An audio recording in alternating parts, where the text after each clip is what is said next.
Welcome, Anjani, to Wellness Spring. It's a great honor to have you on the show today. Thank you so much. It's great to be here. Thank you. Dear friends, my guest today is another remarkable soul whom I had the great honor to speak alongside at the Silver Sirens event, Empowered Women, Empower Women. And I was absolutely in awe of her greatness, and I'm sure you're going to feel exactly the same. Anjani Amrit is a corporate lawyer turned holistic leadership expert and women's empowerment advocate, speaker, and international best-selling author. Anjani went from crisis to contribution, leaving her 9 to 5 to become a social preneur. She is the founder of Women with Purpose, online global women's community that influences, impacts, and inspires women to reconnect with their feminine power to become unstoppable. Anjani, could you please tell the listeners how you went from being a shepherd's daughter to a high-flying corporate lawyer and now women's empowerment advocate? Yeah, it's an interesting tale to tell. So yeah, I come from really humble beginnings. I literally was a shepherd's daughter, still am a shepherd's daughter. My dad was a shepherd in Cyprus. And Wow. so a big part of my heritage is Greek Cypriot. And the other part of my heritage is Polish. So on my mum's side, my mum's father was Polish, my grandfather was Polish. So I had that real immigrant blood growing up in Yorkshire in England. And if you know of England, if you've got English listeners, Yorkshire isn't, it's a beautiful place. It's got lovely nature and walks, but where I lived, it was very depressed. It was very working class. So I was raised in a very working class immigrant environment, and I had no experience of anything beyond that until I kind of left school and started studying law. So I always had this hankering to get out and see the world. And I don't know where it really came from. It just always came from inside of me. I wanted to do more. I wanted to have more. I wanted to see more. And a lot of my family couldn't understand it. They were like, what's wrong with here? And, there's nothing wrong with where I was born. It was an amazing upbringing, but I just knew that I wanted to see more.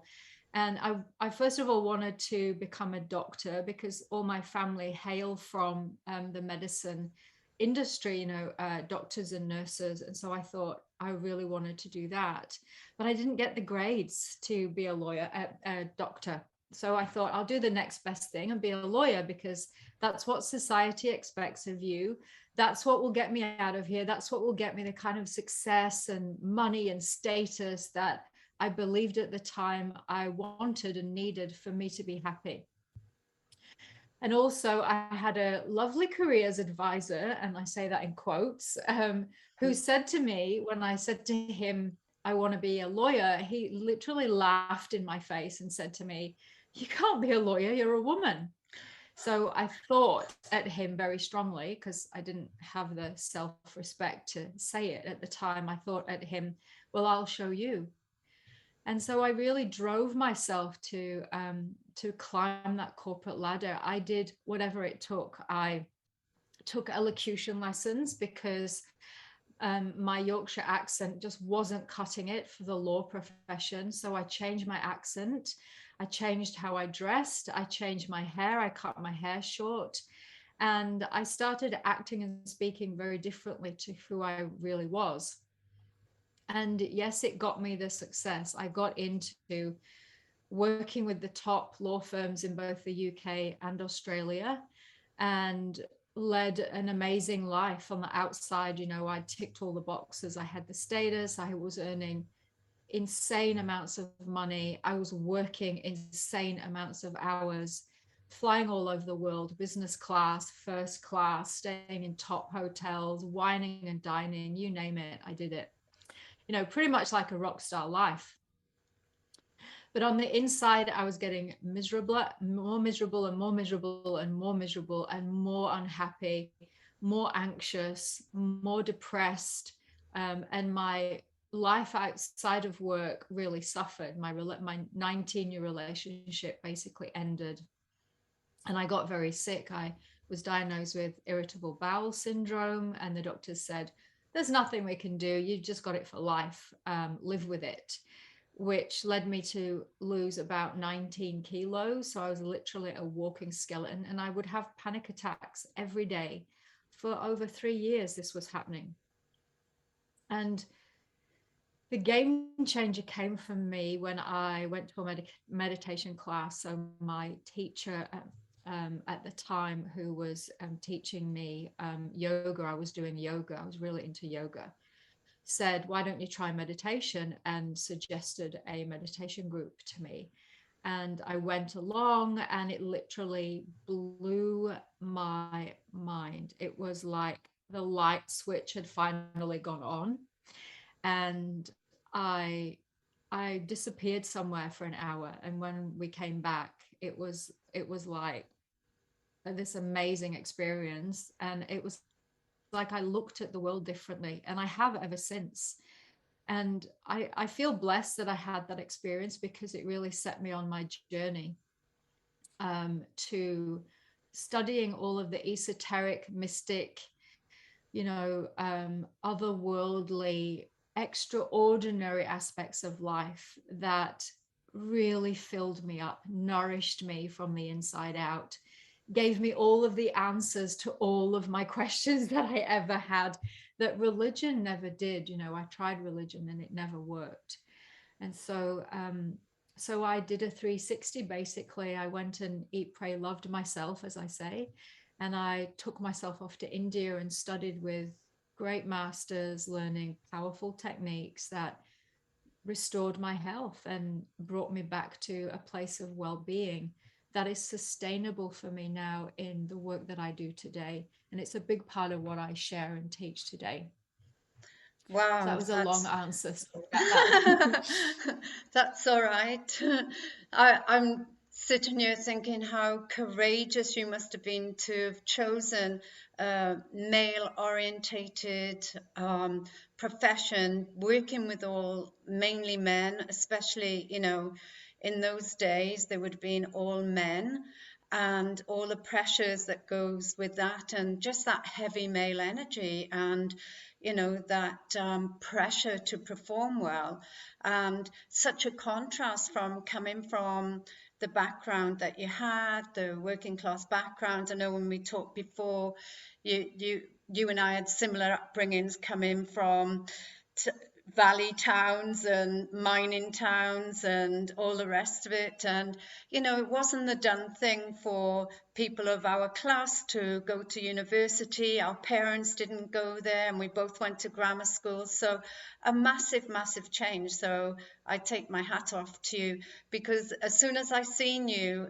on the call, you were oozing with this beautiful divine feminine energy, and I was just couldn't see you with that corporate hat on at all.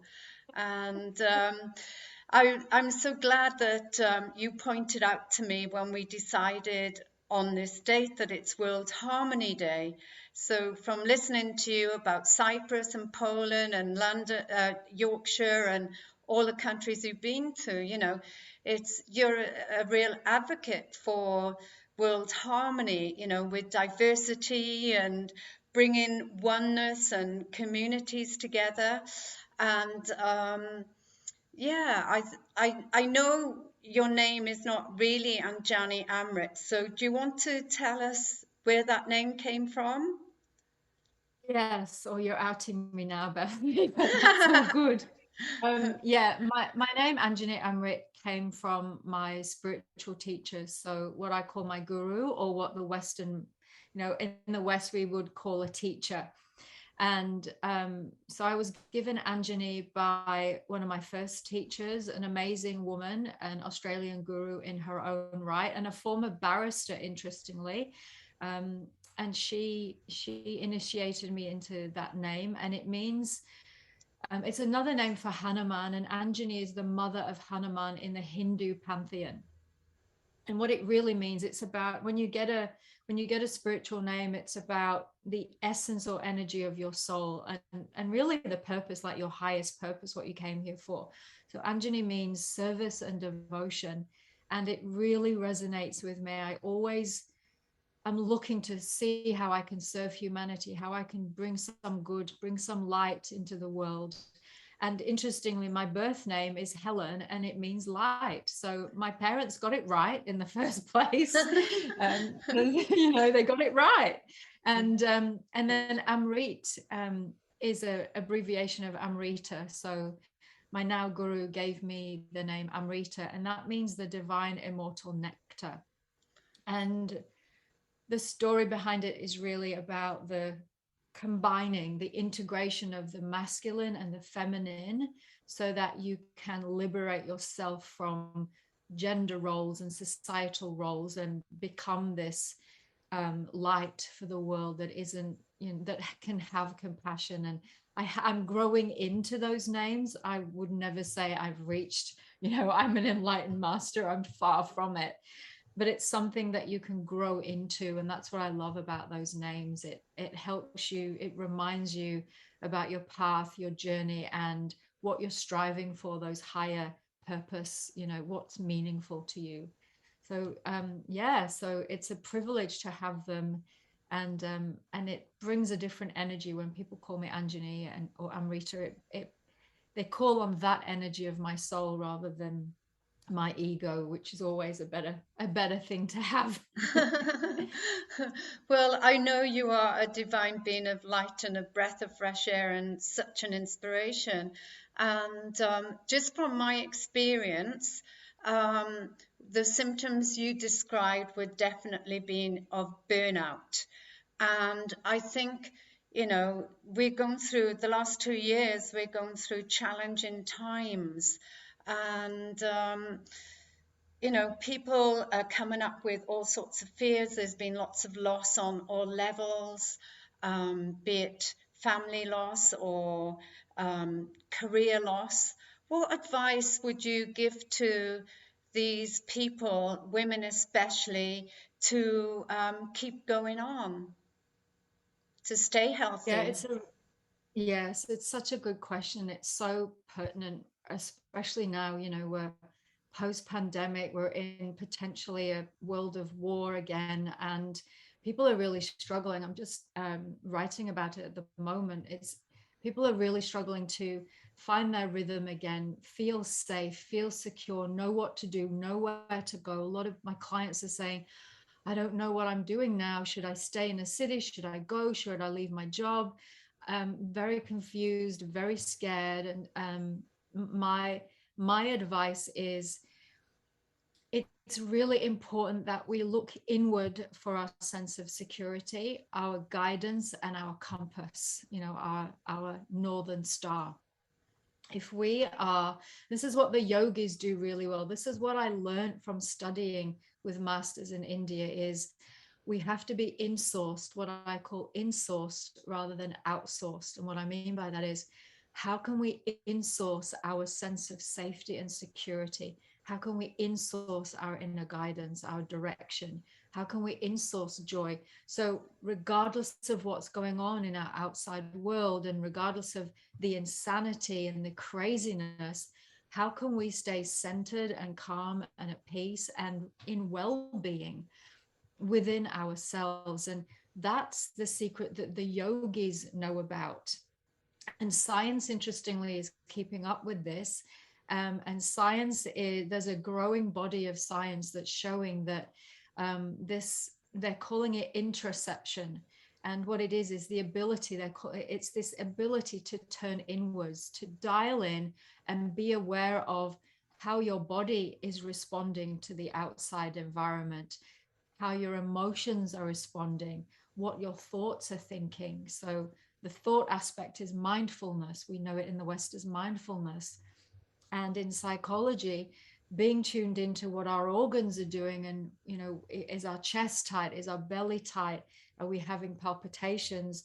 Psychologists talk about that, and they talk about checking in with the body and the body work, the soma therapy.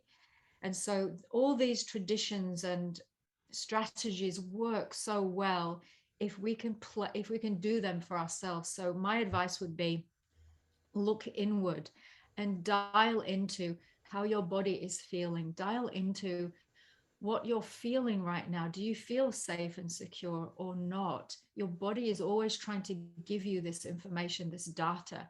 And if we can start to be aware of it simply by dialing in, simply by closing your eyes for a moment, doesn't need to, we can't all be yogis. So let's not try and do that. But take a moment to just close your eyes, take a breath, dial in and check in. How does my body feel? How am I feeling emotionally? And what is my mind thinking? Because when we get that awareness, we're better equipped. We've got more data, more information to then support ourselves and make a change. So, something as simple as that, it makes a profound difference in our life. Thank you, and I totally agree. But I also know that many people, when they're in a state of panic and anxiety, and especially women, because we're the doers, always trying to fix and rescue, we don't allow that time to stop and breathe and look within. So, how would you approach that? Great point, and I totally agree. A lot of the work that I do with the women that I mentor is getting them to shift their mindset from it's a luxury to put myself first to it's a necessity, to seeing the benefit, to seeing that unless we put ourselves first as women, we are giving fumes.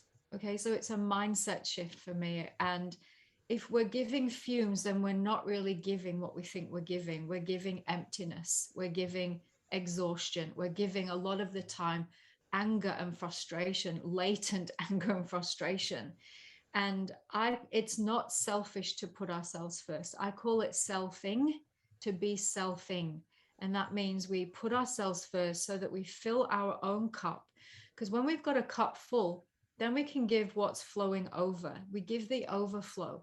That way we stay full all the time, and our capacity to give massively increases. So if we want to do good, if we really want to make a difference, if we want to support our families, if we want to do well at work, have a loving family, feel good about ourselves, try the self thing, put yourself first so that you fill up your cup, and then you can give, you can really give. And this is what's important. It's this important mindset shift for us as women, especially in the Western world, to start to understand and come to terms with. It's not a luxury to put ourselves first, it's a necessity. And I know that from personal experience. I would rescue everyone and put myself last and think, well, that's what I had to do to be a good person, to be a good, partner or a good daughter or good in my business. And it's not true. It's the, can I swear? It's the BS rhetoric that gets fed to us by society. And it's been fed to us by a male dominated patriarchal society. And it's not true. And as women, it's time for us to stand up against that, to change the rhetoric for ourselves first, so that we can be that change that we really want to see in the world. Thank you. That's wonderful words of advice. And I know you do mentoring, so what would happen, on a daily basis? Because I know a lot of the listeners be going, oh, it's all right for you to say that, Anjani, but, I blah, blah, blah. And a lot of it is because we believe in our belief systems, which we developed as a child. So if you want to discuss some of the tools that you have to make that happen. Yes. You're so right. Belief is a big part of it. It's we can be made to believe anything, okay? And a big part of our society, as we grow up in society, instills belief on us. So our culture, our family, our society instills these certain beliefs on us. So the work that I do with my mentoring clients, and that's either group mentoring or private one-on-one mentoring, is we look at the beliefs that are holding us back.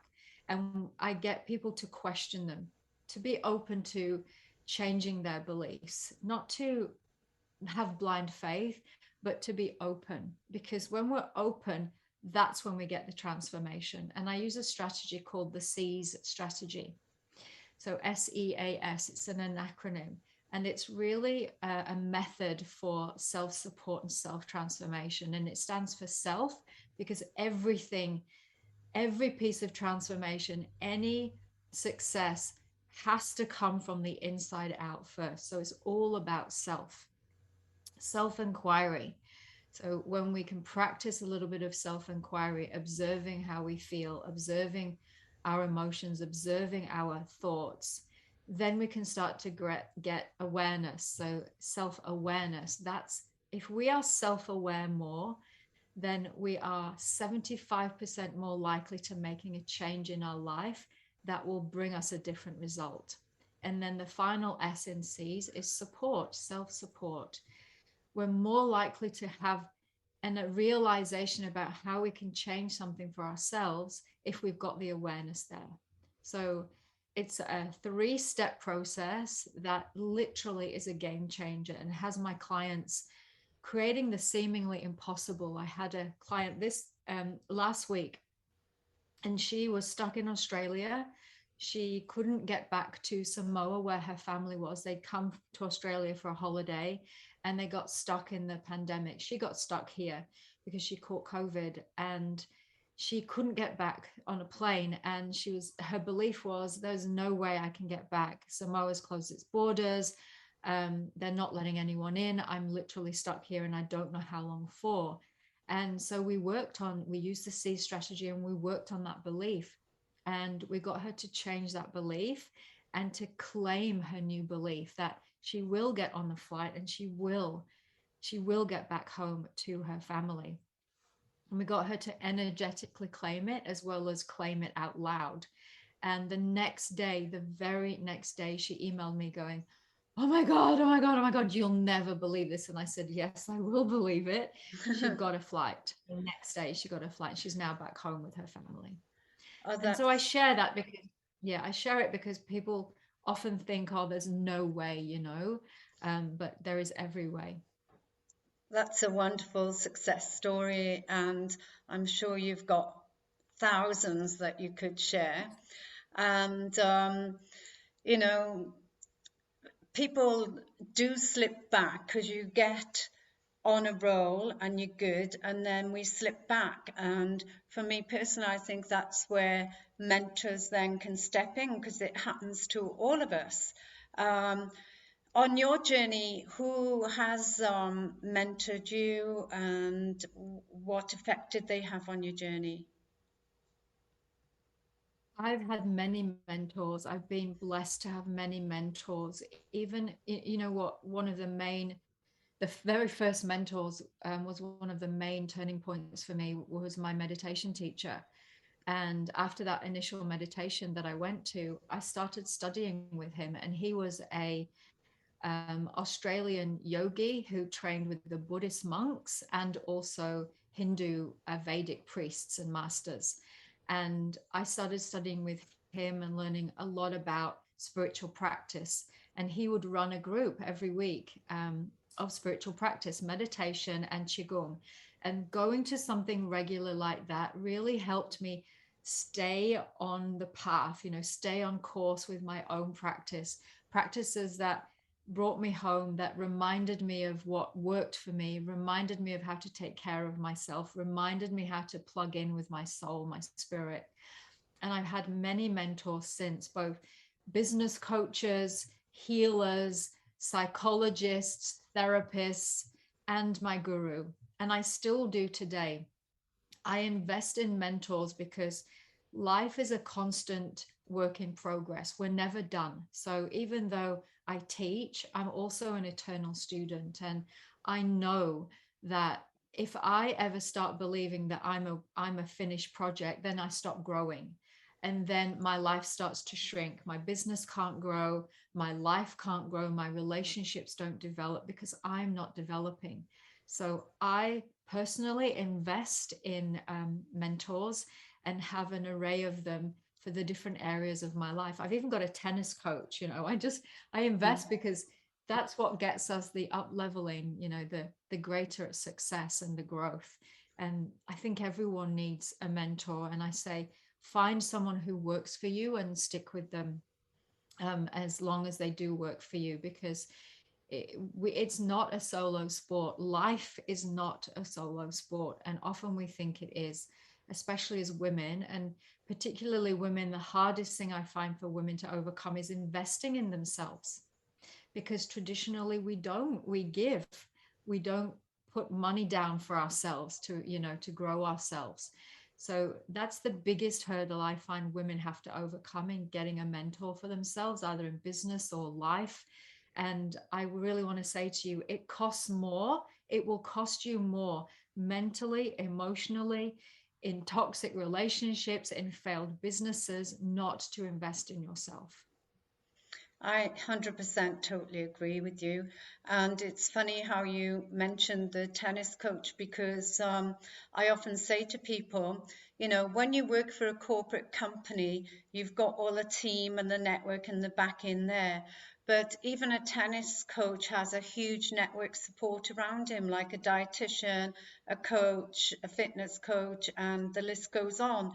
And it's all about collaboration, and it's knowing that someone has got your back and supporting you. And we're all important in that one cog of the wheel. And because we need to grow and evolve, and it has to be all of us growing together for this oneness and evolution to occur. And you mentioned teaching. So, what are you teaching and sharing right now? Moment I'm working on, I've opened the doors to my 4-week program. It's called Empower Your Feminine Leadership. And I love running this program. I run it a few times a year, and I've just opened the doors. And it's for women. It's by a woman for women. And I run it because I know that women need it's important that women get this kind of support. And there's 4 modules in it, and the modules look at how women can help women to step into their power. So a lot of the time we're leading from either our masculine energy or our disempowered feminine energy. So one of the modules is how we step into our power and let go of that masculine led way that we do work and life, and come more into our feminine energy, which is so powerful. It's massively creative. And then we use that creative energy for the next model, which is visioning and creating our intentions for the life that we really want. And then that leads into creating a plan, a roadmap for how we're going to get there. And then there's a module on how we speaking up, being heard when we speak, and how we can amplify our own voices and the voices of other women around us. So that's kicking off on April the 24th, and it's over 4 consecutive Sundays. Fantastic. And it's great that you mentioned voice because I think, since we're children, especially if you come from a big family and you're down the bottom end, you're always fighting for your voice to be heard and you just want to be validated, you know. What are your thoughts on validation? I had that experience too in my life. I was middle child, so I, wasn't seen or heard. Pretty much, I disappeared in my family, and then being in that corporate world, very male dominated, my female voice was not acknowledged at all. So I started using a very masculine type of communication, very aggressive, domineering, controlling, quite abusive, quite violent if I look back on it now. And they're not too strong a word. And I find a lot in the corporate world that kind of language exists. It's very bullying, controlling, abusive. And so I've had that same experience, and it's important for women to learn that we have a very important perspective that we can bring to the workplace, that we can bring to the corporate world, to our work, to our businesses, even to our families. And it's not a soft skill. That is also the rhetoric that the patriarch has fed us to make us feel scared, or to make us think that it's weak, and it's not. A woman's voice is so powerful when we use it, and it's magnetic. The feminine energy is a magnetic energy. The masculine energy is an assertive energy. So if we're leading with our masculine, if we're speaking from that masculine energy, then we have to hard work and effort, and it's exhausting, and we burn out. Whereas if we're leading from our feminine voice and our feminine gut, our intuition, we are massively creative, and we magnetize our audience to us. We magnetize people. We stand out.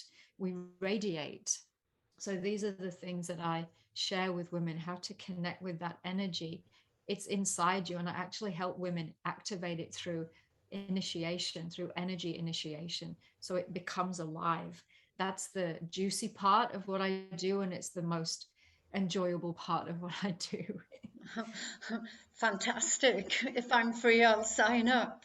Um, I love juiciness, and it's always good to be a permanent student, as you said, be part of life.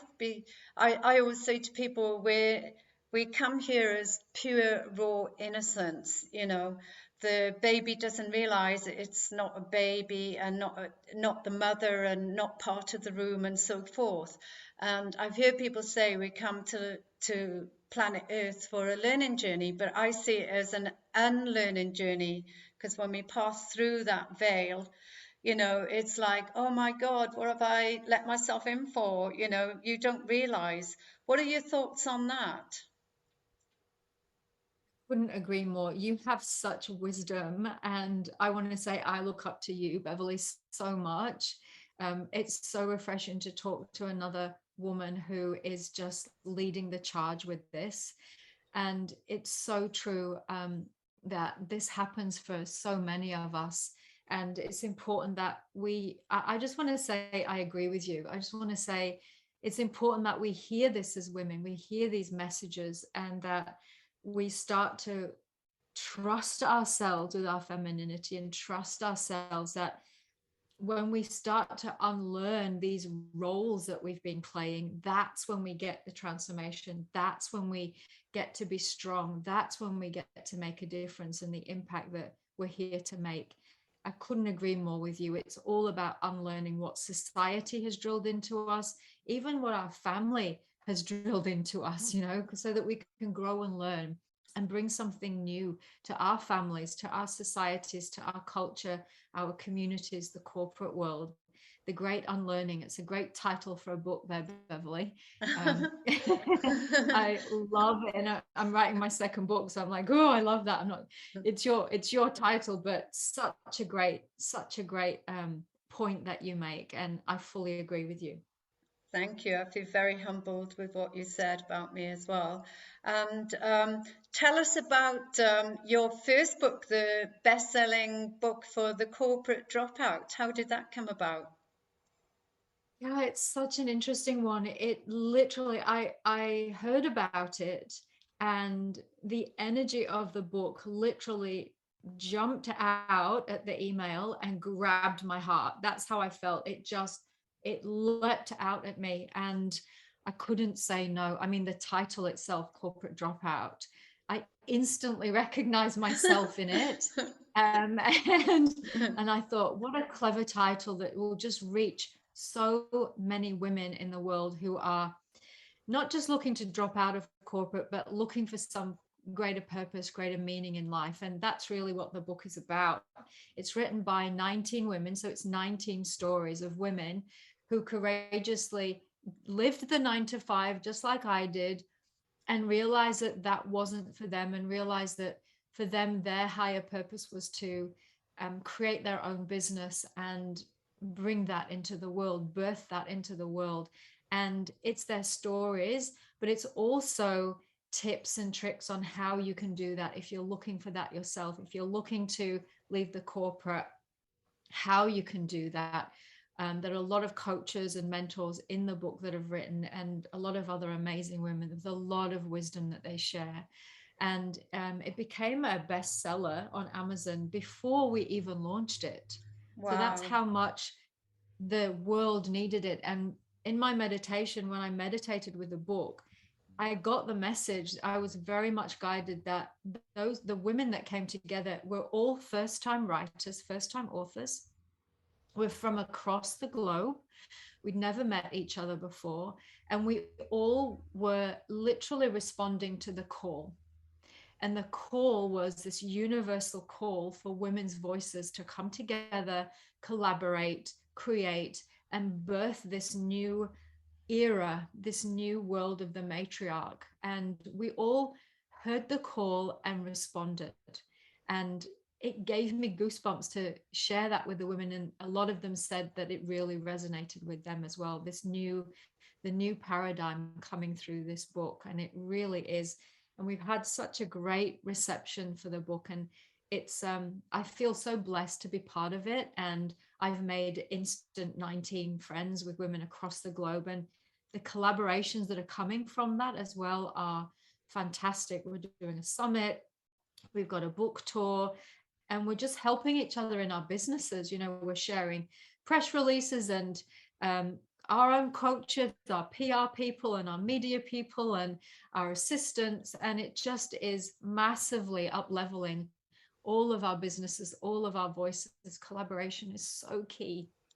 Wow, I can relate to it because I actually was part of a best-selling book as well on self-love, and it's called Lady X, and it was about a journey from being down and out to totally recovering and rediscovering herself. And for me, everything is about self-love, as you said, the inness, looking within. I love that word, self in, and collaborating with women. And I truly feel that when women come together, they are unstoppable. And I feel that when women are together, they are the ones who will make the difference. They'll teach the children and they'll make the difference to the men in the world, because you talked about the roles a lot today, and I feel, you know, we're all putting on roles, like you said, with husband's wife, mother, father, auntie, friend, business CEO, this, that, and the other. But you actually went out and deliberately said, I'm going to change my role. You had elocution lessons, you change your appearance, and you probably, you know, had that male energy as well. And from speaking to clients who totally stress, that assertive voice that you talk about with men, the male energy, is very intimidating for a woman. And a lot of my clients get so stressed about not wanting to go to work because they're bullied at work, harassed, and obviously then some of them are sexually harassed as well because they just see you as a nobody, you're invisible. And it's like, no, ladies, step in your power, you're invincible, you know, you're strong, you're courageous. But what advice would you give to women going into these male dominated fields of work? Yeah, I had that experience, you know, as a lawyer. I've never shared it before, but I'm actually going to share it today because you've inspired me to. And when I was a junior lawyer, it was all men that I worked for. So my seniors were men and my juniors were male. I worked in corporate law, so it was all men and me. And we were on a trip to Germany once on a deal. And one of the senior partners who was on the deal, who was supposed to be my senior, you know, boss and report to, we'd spent all day working, and then we went back to the hotel to go to sleep, ready for the next day.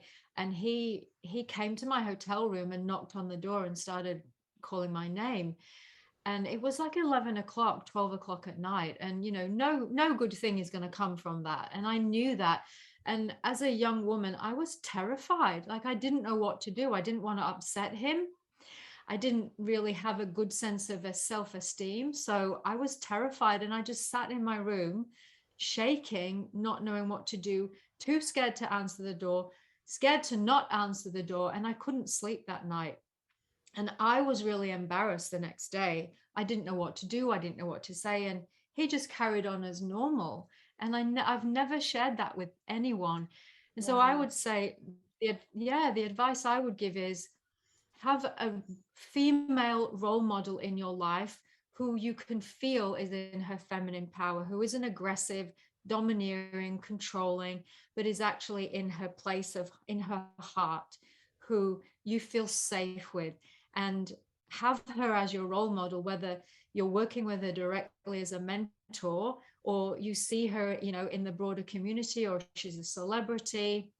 Have her as your role model and follow her lead, and know that it's important that women hear these stories. Your podcast is doing amazing things to share these women's stories, because the more these stories are shared, the more women can go, oh my god, that was my experience too. And it's no longer a secret, a dirty secret. Abuse becomes this dirty secret. I grew up in a family of domestic violence, and it's this dirty secret that you carry around with you that creates shame. And that shame limits us in life. And so I did a lot of therapy, a lot of work on myself, a lot of energy healing to heal that shame. And we don't have to carry it around with us. And as women, we carry the collective shame of our lineage, our family lineage, and the lineage of the human family. A big part of the work I do is helping women heal that shame that we literally hold in our sex chakras and in our womb space. And, doing those powerful practices that historically, if we were living in tribes and communities, the indigenous still have it. We have these ceremonies where the women are revered and the women heal the womb space, and they have specific practices and ceremonies to strengthen their womb space and to honor their lineage, their femininity. So a lot of the work I do is bringing this back for Western women. So if you're a Western woman and you're hearing this, listen to more of Beverly. She knows what she's saying. She knows all about this. She's a powerful woman, and have that empowered female role model for yourself, and get some healing on that. It's so important that we heal our lineages. Yeah, I think you and I are almost on similar pathways, but I'm sure we're soul sisters helping women because, I grew up with similar background and there was abuse in our family. And just my culture at the time I was growing up, it was women were seen and not heard. It was fine for the men to go out and stay out and do whatever they like, but women had to stay at home barefoot and pregnant, and it was like taboo. You were like a slut or a wild woman if you stepped outside the door, even if you hadn't had sex with anyone. It was just like, oh, look at her. And we were always being judged by what we wore and what we should do and speak and say. And consequently, the men are very jealous and possessive. And it wasn't until I went traveling that I realized, oh my God, this is unhealthy. We don't have to be, stuck in a room with just women. We can go out, we can be our true selves, we can let our hair down and feel safe and acknowledged and admired and respected. And I've always attracted women, and I've been asked to help battered women when I lived here in Australia for 20 years. So I would naturally do fundraisers, and we'd educate the community to health and well-being. And the same thing happened when I went to France and Monaco. So it doesn't matter about where you are. And I know this is a big global thing at the moment, but I've always encouraged people to speak up because there's someone similar standing in your shoes and you can be that light. And if you can't speak, have a mentor like you and I sitting next to them, and maybe they can be the voice and say, this is what happened. And I know this is what you do in your retreats. So, do you want to tell us about your retreats? Because you are definitely here to help these women step in their power.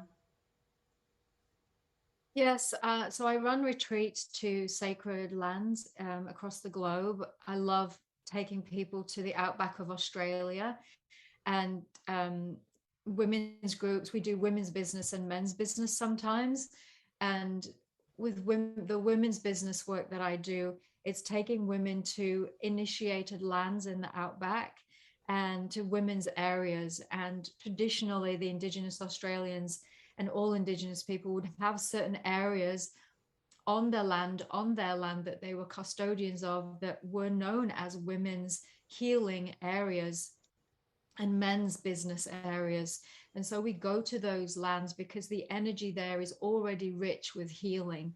And I take women there and help them reconnect to the land there, the wisdom, the chukapa, as it's called, the dreaming, and literally bring that energy, the energy of it and the vibration of it into their own chakras, into their beings, so that they become transformed and they receive those wisdoms that are literally in the earth there, to receive them and to birth them into this Western world. It's so needed. And I also take people to an ashram in India to be, to receive amazing teachings from Divine Mother, which is also really important. When we have that experience of love, of being loved, unconditionally loved, it activates that within us, that capacity within us. And so we get profound transformation on those retreats. It's a deep dive into more love than you've ever known, into the mysteries of life, and we get transformed from the inside out. And I'm a Sagittarian, so I love travel too. So it's a great blend of everything that I love. And I just love watching. I really don't do very much. I just let the land do its work, and I guide women to feel safe, to connect with the land and receive from the land. And it's very powerful. There are lots of tears. There are lots of realizations. There's a lot of healing that goes on.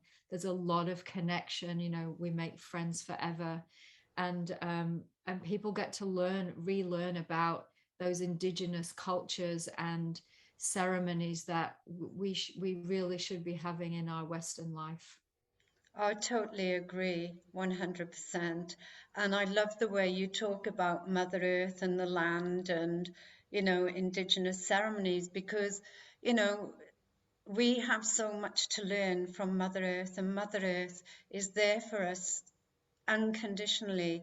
She watches our back.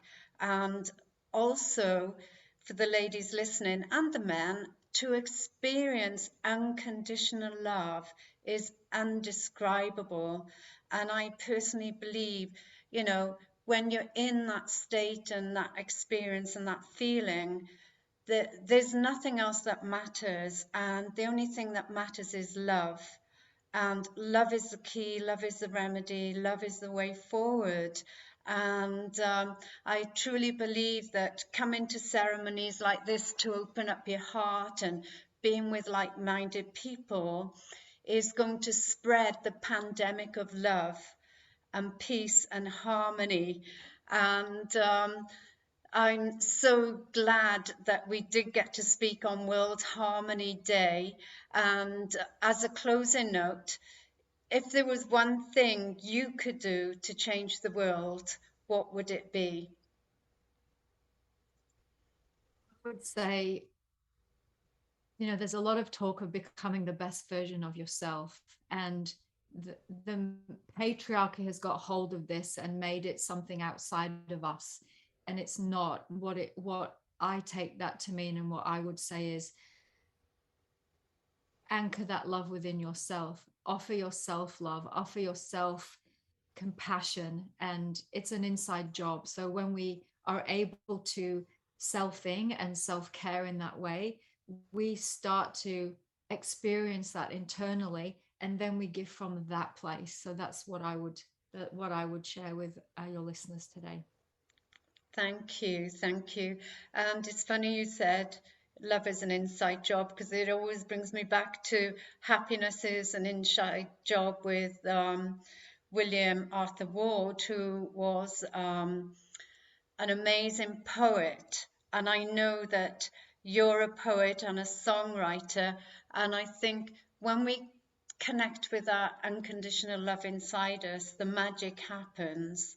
And you are obviously a true ambassador for love and happiness. So I just want to thank you again for your wonderful words of wisdom. And I shall put all your notes and websites and information with the show notes, and let the magic flow naturally. Thank you. Definitely. It's been an absolute pleasure. Thank you so much. And yeah, I'm very humbled to have been asked to come on your podcast, and I just love the work that you're doing. So let's keep spreading the word. And any women that are listening, please take courage, speak up, share your story. It's so important. Thank you. And I know we could keep talking for hours, and maybe we'll have to have a regular meeting and do it on live the next time. So thank you.